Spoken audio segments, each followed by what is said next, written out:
Hello and welcome. Today we are looking at the Visuo XS812 privatized drone. This is a GPS 5G Wi-Fi streaming drone that has a tiltable 1080p camera. It has plenty of GPS features such as waypoints, follow me, and many others. So let's take a closer look at this drone. Now the drone comes in this black square box here with a very basic and simple design. As you can see, here's the drone here in the front, and it's the Visuo Private Eyes for ages 14 plus, and it's a high performance 4-channel camera quadcopter, and not much going on the sides or anything like that. Just right here on the side it says that the app is for Google Play or iOS.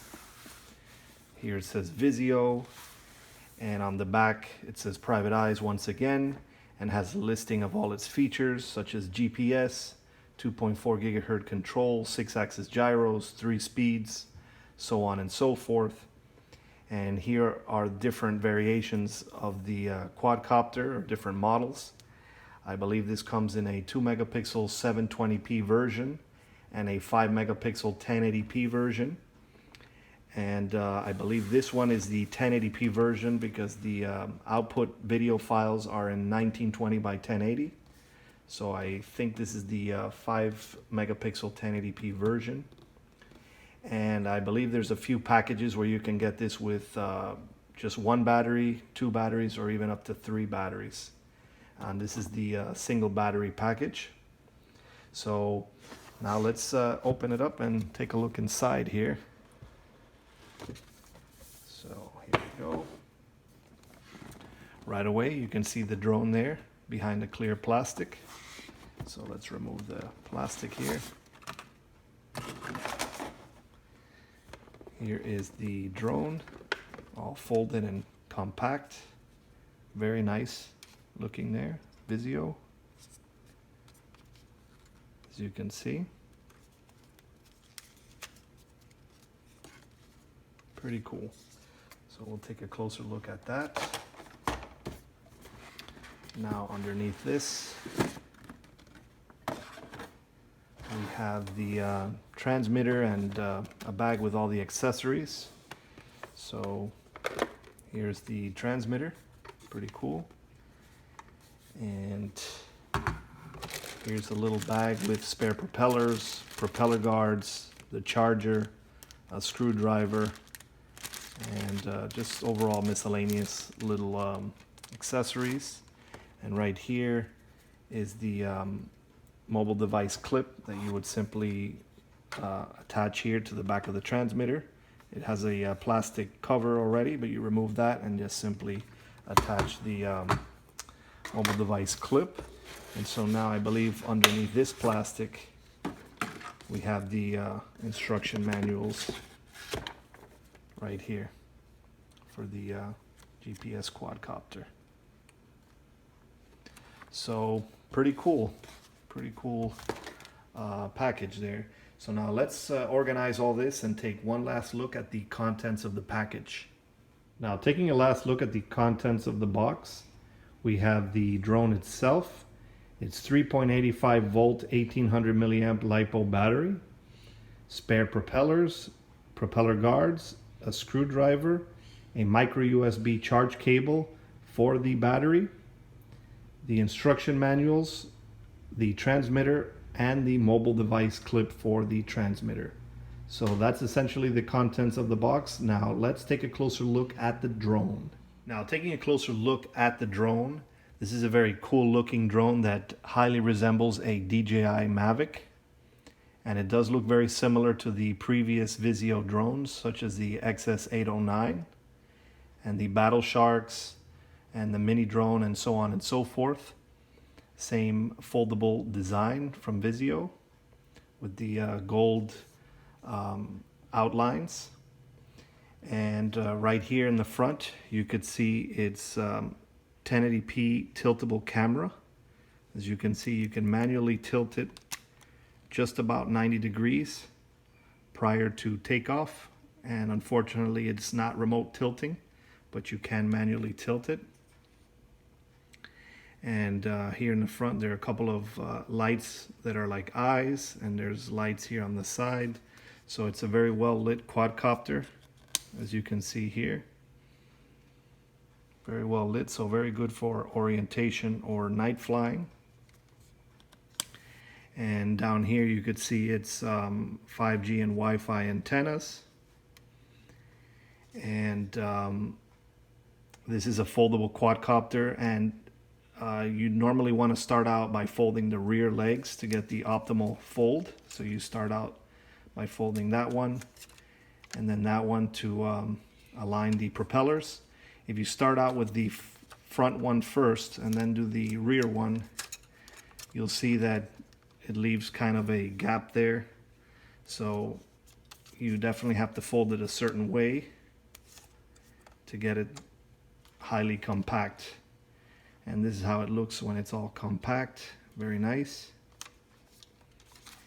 But this is a brushed motor quadcopter, and it does not have optical flow, but it does have GPS.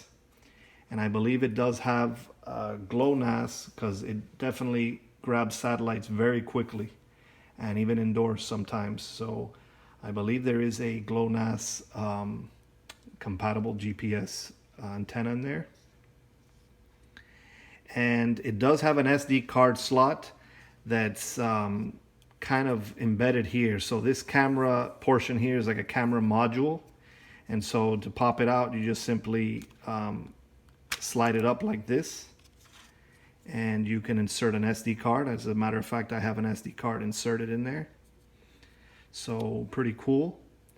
And technically, you could, if they sell the modules separately, you could upgrade your quadcopter by just simply buying a module of, let's say, a 1080p. So if you have the 720p quadcopter, if they do sell the module independently, you can buy the 1080p one and simply attach it here. So that's pretty cool that the camera is modularized like that.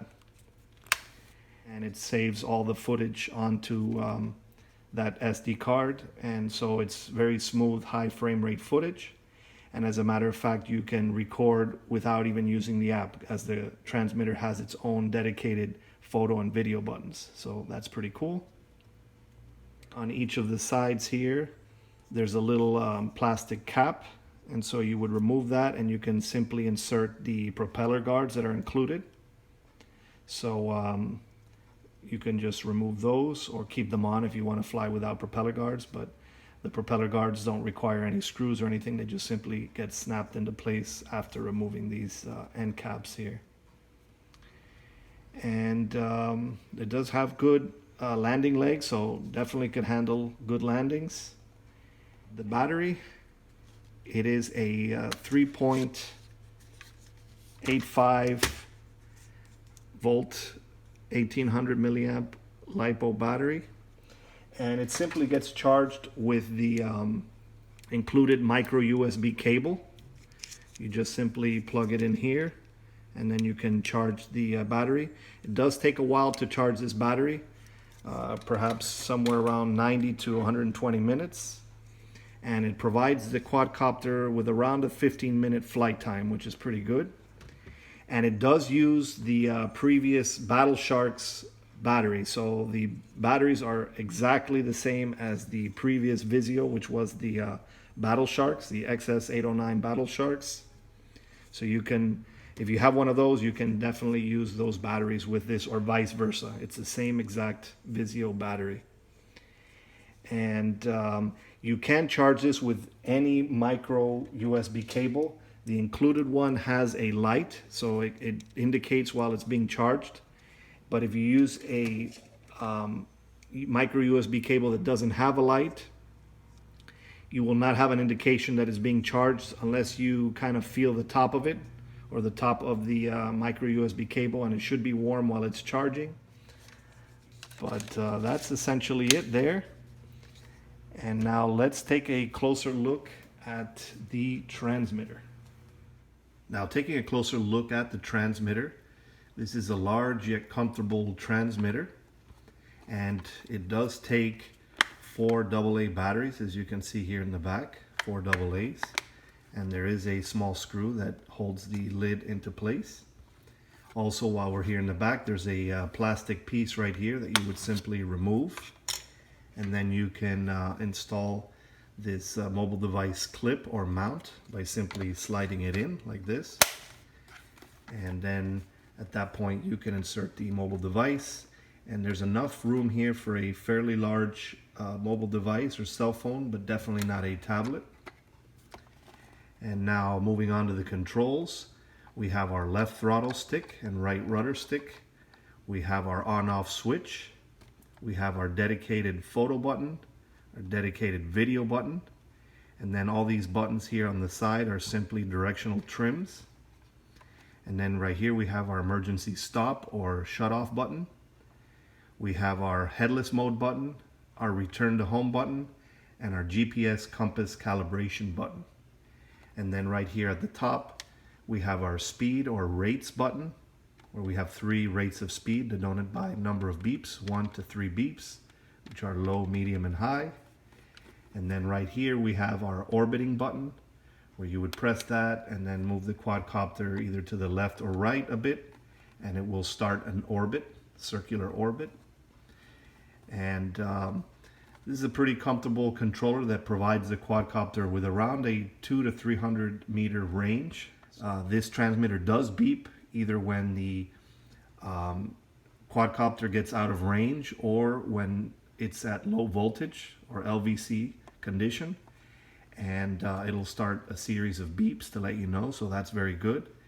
And then I did notice that the return to home, you press it once and the quadcopter will start hovering over the home point, and if you want it to actually land, you have to push it again to start the landing process. So that's kind of interesting there.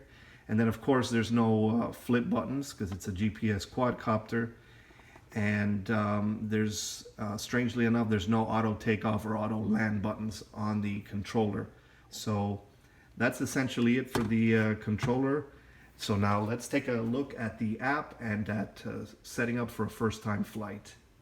Now, setting up the drone for its first-time flight is very straightforward. Once you have a fully charged battery inserted into the drone along with an SD card and fresh batteries inserted into the transmitter, you would first start out by turning on the drone right here at the bottom. So you would turn it on, and then at that point you should see the lights start blinking. Then you want to turn on the transmitter right here in the center, and then you want to bind the transmitter to the quadcopter by moving the left throttle stick up and down. At that point you should hear a couple of beeps, and you'll notice the front lights are solid while the rear lights are blinking. That means the quadcopter is bound, but it is searching for satellites or GPS lock. It is recommended to calibrate the GPS compass. So to do that, you would simply press this button right here on the lower right corner. And now you'll notice a new sequence of blinking lights here.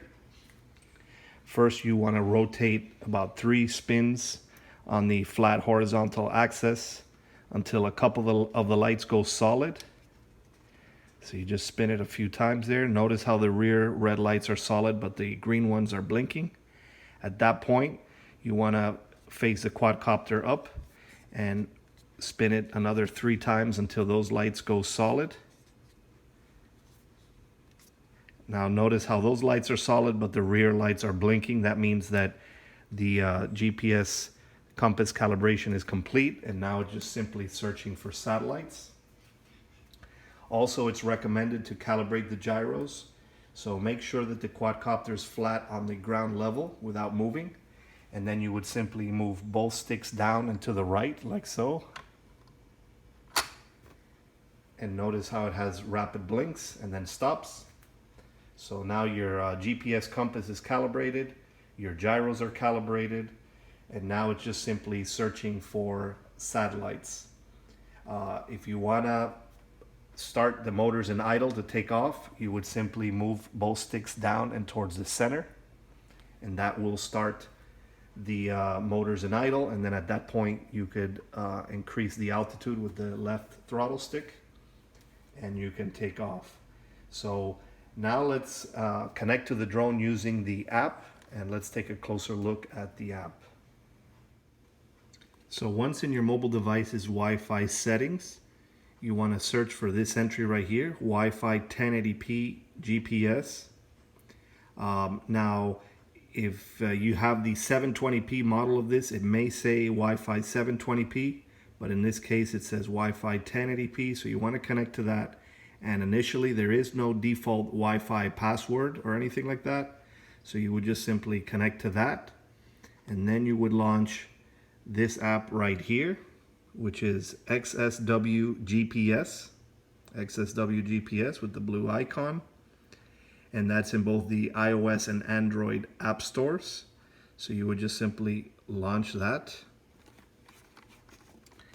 And then you will be greeted with this screen right here, a simple blue screen.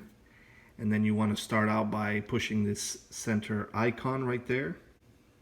Now we're connected to the app, and as you can see, right away we have an FPV feed here with the app right there. And now the FPV range of this is pretty good, about a couple hundred meters. So now briefly going over the app a bit, we have this icon here that simply takes you back to the main screen. Then you have some telemetry up here where you have your speed, your altitude, distance, so on and so forth, number of satellites connected to. You'll have pitch, yaw, roll, battery voltage or percentage there, signal strength, some settings here where you can adjust the waypoint heights and speed of waypoints and so on and so forth. And right here on the upper corner you can switch to map mode, and then once you're in map mode you have your location, and you can set waypoints using this icon right here and then submit those waypoints to fly them. And you can go back to FPV mode, and right here you have your follow me, you have your waypoints, your return to home. Here you can switch between flipping the camera view upside down if necessary.